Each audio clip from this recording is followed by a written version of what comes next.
So, a client of mine got a cold call from someone trying to sell magazine subscriptions. Today, on this video, I want to unpack a little bit of sales training that might have gone a long way. Just a little sales training could have gone a long way with this person. So, we are going to talk about that as the topic for today. Really quick, for those of you who are interested, I'll mention it at the end as well. But join us if you'd like to join the Facebook group that we have where we do this sorts of training all the time. You can just go to the Time Wealthy Advantage Facebook group. There's a link in the description. But if you're a jerk, don't come. No jerks. We don't want any jerks. All right.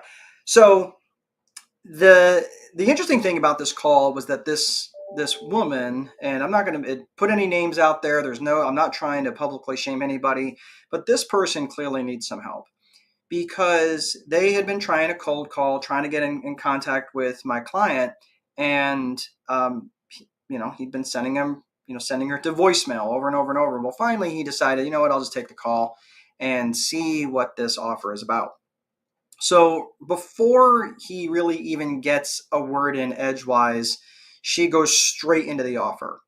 So this is what I do. I sell these ads for this magazine, which targets this type of high-end avatar.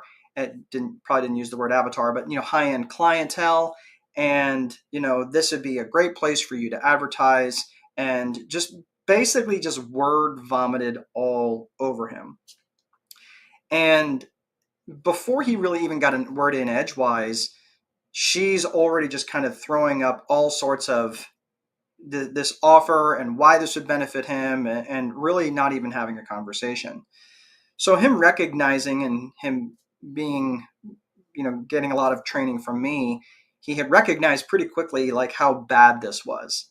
And I will fully admit, I used to do the same thing. I'm like, this is not an indictment of this person, because reality is she's probably been doing what she has experienced. She's probably doing what she's seen other people do and thinks that is what success is. I mean, I did the same thing in my real estate coaching world, where I would get on and be this crazy, kinetic, arms all over the place, waving around and talking real fast. That's not really me. I mean, I talk fast when I get excited about stuff, but really when I'm coaching and training and in front of others and leading others, I'm much more intentional with my words. So anyway, she was probably doing with either, I'm hoping she's not being coached this way, but who knows, maybe that person learned the same way. So obviously this was not going anywhere with him. And finally he challenged her and said, look, you don't even know anything about me. You didn't stop and ask what business that I'm in. You don't know anything about, I don't even know if I should trust you. So recognizing that she went too far too fast, she starts to walk it back. Well, tell me about your business.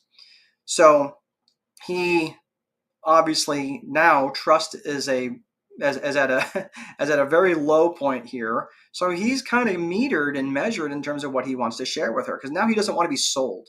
Now he's feeling like, I'm not going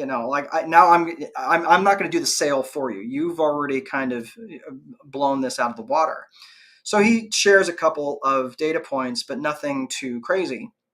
So then she says, well, this could help you, and this could help you get exposure and all these different things. And he said, well, I don't want to be in a magazine where my competitors can be. And that is a very valid reason not to be in there, right? So that's really the first objection. I mean, the first objection was really like, I don't trust you. But the first objection that she got, hey there, if you're joining on live, it's good to see you. The first objection that she really got from him was, I don't trust you. Okay, that's the first one. The second one now is, okay, so now that you've proven you don't trust me, it's like, well, now this is a very legit thing for her to overcome is, oh, yeah, well, my competitors are there. And her response was not one that brought him into the conversation. Her response was one that attacked his belief system. And the minute she attacked his belief system, the sale is over. And she said to him, well, a little competition should not be bad. I'm not afraid of competition. Or why are you afraid of competition? She directly attacked his belief system rather than sidestepping it and saying, yeah, I see your point. Right. So I'm going to get into the coaching of this a little bit here, but this is the thing where I see a lot of salespeople is they're trying to change someone else's belief system when they really need to be coming alongside that individual and saying, oh yeah, I see your point. But let me ask you something. Now, this is how the conversation. So in this coaching session with my client, I said, well, what do you think I would have said in this situation? He's like, well, you wouldn't be selling this kind of thing. I said, not necessarily. I said, I probably could sell this pretty well, but I wouldn't sell it the way that she did. First and foremost, the conversation I would have had I would have led with value. Okay. That would have led with value. So, and that is what, if you've never read The Go-Giver by Bob Berg, that's one of the things that he talks about in terms of the 5 laws of success, right? Let's see if I've got the book handy. Yeah, I can do actually on my wall of shame. Actually, that's not my wall of shame. That's the wall that I actually have read all the books. The stack of shame is the books I haven't read yet. This is The Go-Giver, right? And in the back of The Go-Giver, he talks about the 5 laws of success, which are the law of value, the law of compensation, the law of influence, the law of authenticity, and the law of receptivity, right? Being able to receive things. So the law of value is always leading with value. And she did not lead with any value. She basically said, here's my offer. This is almost so good you should take it. Why don't you? She basically said, come buy my crap. And that was her offer. That was the value that she led with, which was a giant turd. However, if she had said, hey, you know what? Hi, John, we'll say his name is. Hey, John, I've seen a couple of your signs around town. I checked out your website and I just wanted to know, do you try to target a higher end avatar, or are you really more towards like middle of the road or lower end avatar? You know what? And I'll explain to you the reason why I'm asking here in just a second. Well, if I've done my research, I would have known that he targets a higher end avatar. So when he says, well, I don't mind doing stuff for middle of the road, but I really do target a higher end avatar. Okay, that's what I was thinking. And the reason why I'm asking is because I represent a magazine that targets a higher end avatar. So I don't know if this is a market that you're trying to get into. This specific neighborhood is where we send these magazines to. And this magazine has very high readership rates. And the reason we know that is boom, boom, boom, boom, boom, data, right? Whatever. But the point is that I'm leading with value. I've already shown interest in your company. I've already shown that I've been through your website. I've seen your signs. I know what this looks like. So now I'm leading with value. And now I can start coming in with some data. I can start coming in with our readership is, our whatever data points there is, right? It's bringing value to the equation. Right now, this is why infotainment is so relevant these days, because people really want to be educated and entertained. So if you can teach them a couple things while you're entertaining them and you're telling jokes and you're making compelling videos or whatever it is you're doing, it doesn't need to be videos, it can be books, it can be anything. Like, again, I just got done writing The Time Wealthy Advantage, and there's a lot of people who really enjoyed reading it. And they're like, wow, it was really, really good. I'm like, oh, what'd you learn from it? Well, I learned a lot of stuff because I wove in stories. There's ways that I tell stories that helps teach people, blah, blah, blah, blah, blah, right? So this is important to be able to lead with value. And if you're not leading with value, if you're not leading with something that the caller is going to need, they're going to bounce. They're going to leave, right? There's several people who've come on this video and left that clearly they didn't see value, and that's okay, right? But there are people who will. And maybe there's going to be people who watch this video and go, yeah, this was a giant waste of my time, giant turd. Okay, well, I'm sorry, but I'm doing my best to provide value for you, the listener or the viewer. So the point is that in the sales process, leading with value is always a winning proposition. It goes back to, if you've ever read, what's that book? My Life in Advertising by Claude Hopkins. That book was written back in the early 1900s. And he talks about leading with samples, right? And Alex Hormozy, today's, everybody knows Alex Hormozy. He's a brilliant internet marketer and, business owner, he basically runs a conglomerate.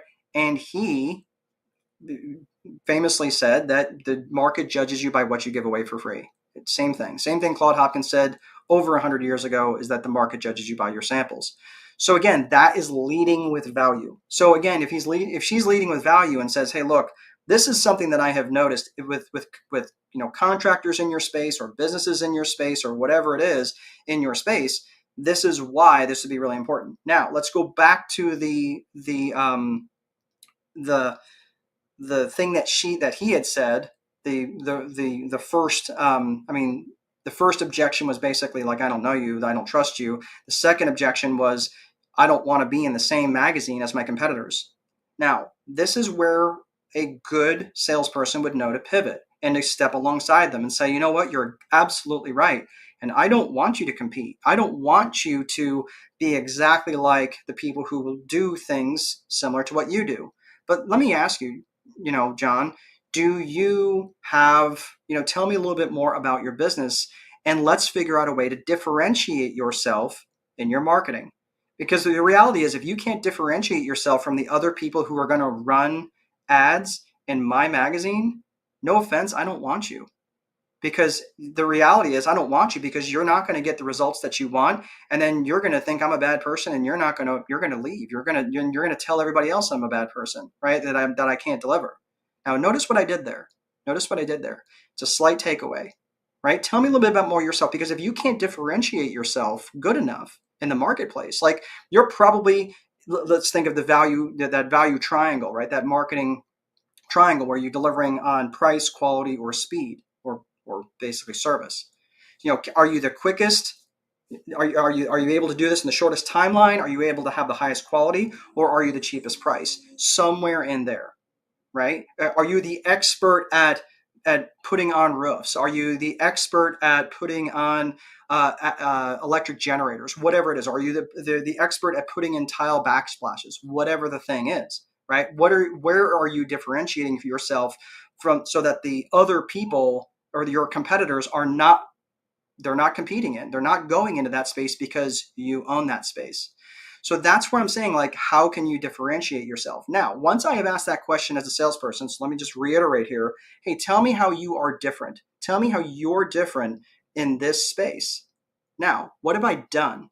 Now I'm inviting them to talk about themselves. I'm inviting them to have this conversation, to tell me about themselves. And no offense, if you can't differentiate yourself well enough, no offense, I don't want to put you in the magazine because you're not going to get the results that you want. So this is why these conversations are important from a salesperson's perspective. So when you invite that person to talk, do you think that John would have been much more likely to talk about his business? Absolutely. Absolutely, he would have been, because, and he admitted that. He says, absolutely, I would have loved to talk more about my business because I like to talk about my business. So asking him to differentiate himself, I've led with value. Asking him how he differentiates himself tells me now I've done a slight takeaway to say, hey, look, if you can't convince me that you're differentiated enough, I don't know that I'm going to allow you in my magazine, right? That's a slight takeaway to say, hey, look, you need to convince me that I am going to let you buy ad space. So that is a very different conversation. Now, this is not manipulative. This is just basically saying, hey, look, I do legitimately want to make sure that I can provide value for you in this magazine, because the way that I would do it right now, most advertising that I see in magazines is horrible. And the reality is, it was a really good, I don't think I've got the book handy, but it was a No BS direct marketing book by Dan Kennedy. And I'm not getting that name right. Oh, here it is. It's in my stack of reshelving stuff. Sorry, I'm kind of doing this video on the fly. This is a really, really good book if you've not read it. So No BS Direct Marketing. Really, really enjoyed this book, because one of the things that he talked about in there is that most advertising is absolute crap. And if you just go to a bookstore or magazine rack or wherever and just start flipping through the magazine ads and just see what's on there. And there's so little direct response. Direct response is basically where they're making a direct offer, and this offer is for this. Like, it's very, very trackable. It's not just you open it up and you see a picture of a necklace with a name at the bottom, some French sounding name at the bottom. I don't even know what I'm supposed to do with that, right? But this is where you have like mail order type advertising that says, oh, wow, I know what I'm supposed to do. I'm supposed to cut this out, scan this QR code, mail this in, send a check, pay here, blah, blah, blah, whatever that is. That is direct response. And that's the type of advertising that you would want to do. Personally, that's the type I do, because I can track that. I can track a QR code that goes specifically to a website that I know that that website only came from that ad. And if I'm not getting very much traffic, or if I'm not getting very much conversion, I know either the ad sucks or the offer sucks. And as long as the viewership is there. So that's why I'm saying, like, this is why it would be really, really important to know readership. Like, are these people actually, okay, fine, they're getting the magazine, but are they actually reading it? And they have ways of telling that. But I'm just saying, like, this is why it would be really important for you to know that these type of conversations before you're talking to these salespeople, because most of these salespeople are absolutely horrible at this. So for you as a salesperson who is maybe out there promoting your own business, this is really good for you to know in advance. It's not about handling objections. It's about being human. It's about saying, hey, tell me what your concerns are about being in a magazine with your competitors. And I'll tell you, and so tell me about that, because reality is, if you can't differentiate yourself, if you're not differentiated, that's a very legit concern. And maybe you're not ready to advertise in my magazine. Does that make sense? So I think this person could really have gotten a lot of value from just a little bit of sales training, and maybe start leading with value, and then start really just having a conversation with that individual. Say, tell me what your concerns about X, Y, or Z are. And then stand alongside them. Don't challenge their beliefs to say because I think, if I did not make this point, what she had said was, well, a little competition is good. It makes you better. Well, yeah, but now you're challenging their beliefs. Stand alongside and say, well, let me ask you, what is your concern about competition? What is your concern there? Because I don't want you to directly compete. I want you to differentiate. And that is how you can do that in the sales process. So one quick thing, if you would like to join us in our Facebook group, it's a small group right now. I don't know when you're going to watch this, but right now there's about 500 people in there. But if you would like to be a part of that, the link is in there. If you're not a Facebook person, that's totally fine. But again, no jerks allowed. Don't be a jerk. Don't come in there and raise all sorts of problems, because that's just not fun. But we had some good folks in there posting some good stuff. But also too, I mentioned my book. I don't have the. Do I have that here? Nope, I guess I don't have it. I was going to post a picture of the Time Wealthy Advantage. It's this book right here. I'll go ahead and post a link to this book as well if you'd like to get a copy of it. It is, if you go to Amazon, it's like $35, and I don't even know that you bought it. But if you buy it through this link, it's actually $25. I think it's a little bit less, $25. It covers the shipping, and I'll sign it for you. And I will also throw in a free one-to-one coaching session with me directly.